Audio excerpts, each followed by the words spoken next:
Guys, nagluto kami ng KBL. Isa itong sikat na dish ng mga Ilonggo. Actually, sa Aklan, may bayaw kami na Aklanon. So, ayan. Mahilig sila magluto niyan. So, ginaya namin ang KBL. Yan, siya ay, kadyos, baboy, at langka. Yun lang talaga ang ingredients niya. Sa atin, para siyang sinigang. Pero yung ingredients niya ay langka at kadyos lang, tsaka pata. Ayan. So, syempre, ang una natin gagawin, pakukuliin lang yung pata. Pag malambot na, ilalagay na yung beans, yung kadyos. Palalambutin din.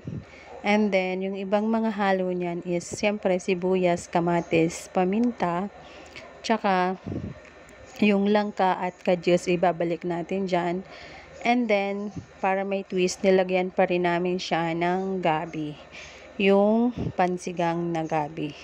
Ayan. So, palalambutin lang yung mga gulay. Pag malambot na, ayan na siya guys. Ayan. Malambot na yung pata niya.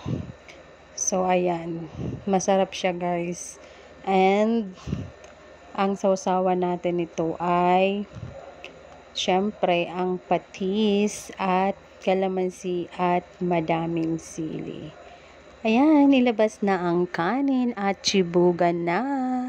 Sana nagustuhan nyo guys ang ating video for today at sana i-try nyo din. Thank you for watching.